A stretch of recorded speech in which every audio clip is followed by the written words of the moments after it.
Assalamualaikum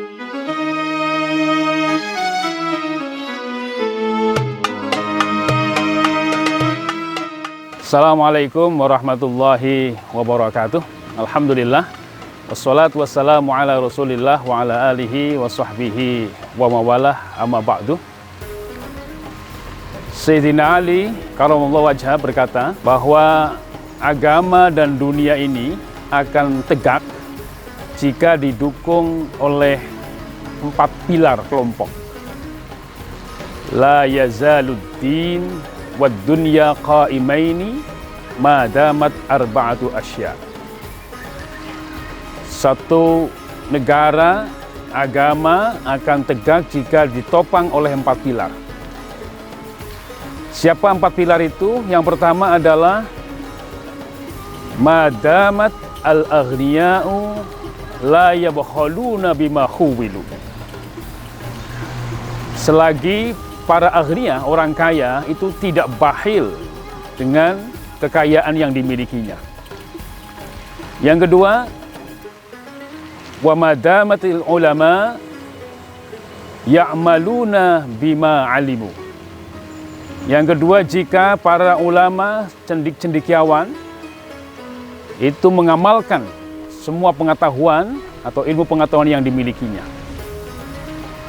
Pilar yang ketiga adalah wa madamat al-fuqara la yabi'una dinahum bidunyahum. Yang ketiga adalah jika orang-orang fakir itu tidak menjual agamanya, kepentingan akhiratnya ditukar dengan kepentingan dunia. Dan yang keempat adalah wa madamal juhala la yastakbiruna amma lam ya'lamu. Yang keempat adalah selama orang-orang jahil, orang-orang yang tidak pandai itu tidak sombong dengan kebodohannya, tidak sombong dengan sesuatu yang ia tidak ketahui. Apa yang disampaikan oleh Sayyidina Ali ini mengingatkan kita semuanya pada hari ini kita dihadapkan kepada bencana sosial berupa pandemi corona yang tidak hanya nasional tetapi global, yang semuanya kita ini bisa mengambil peran sesuai dengan posisi masing-masing. Dalam konteks penanggulangan bencana ini, semua pihak, orang kaya, cendik-cendekiawannya, kemudian orang yang tidak punya ilmu pun juga bisa mengambil peran. Dan yang keempat adalah mereka yang fakir, miskin, itu juga bisa mengambil peran. Lalu peran apa yang bisa mereka lakukan dalam konteks penegakan kejayaan bangsa dan agama ini dalam konteks pandemi corona adalah yang pertama, peran yang bisa dilakukan dan dimainkan oleh mereka, orang-orang kaya tentu dengan kekayaannya, adalah mensupport, menyapa mereka yang tidak mampu, mereka yang terpapar oleh COVID corona, khususnya mereka yang kehilangan pekerjaan. Dan pada posisi demikian ini,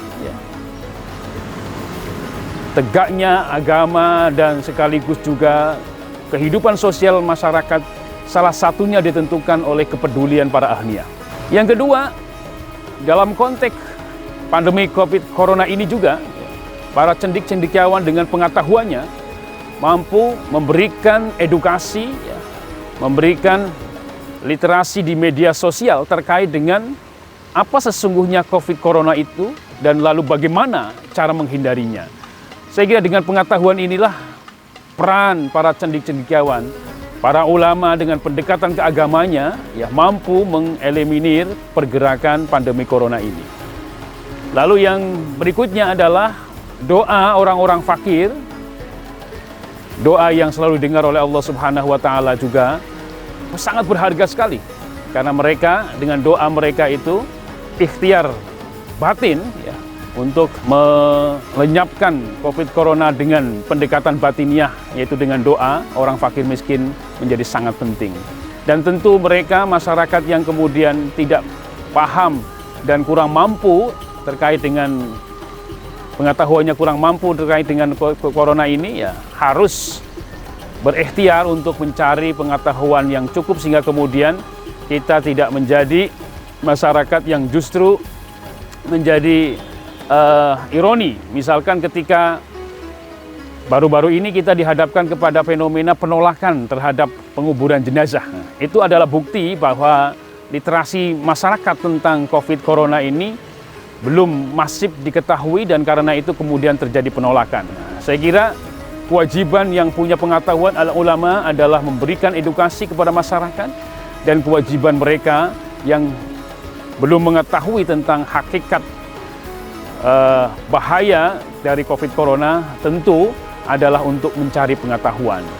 Jika orang yang mengetahui, yaitu para cendik-cendikiawan itu bersedia untuk berbagi pengetahuannya, lalu mereka yang tidak mampu atau belum mengetahui secara persis tentang COVID Corona itu juga berikhtiar untuk mencari pengetahuan, ya.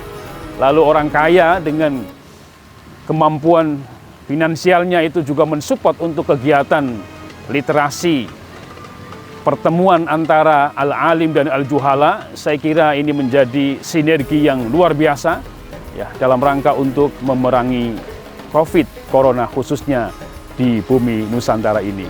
Wal afu minkum, wallahul muwaffiq ila aqwamit thoriq. Wassalamualaikum warahmatullahi wabarakatuh.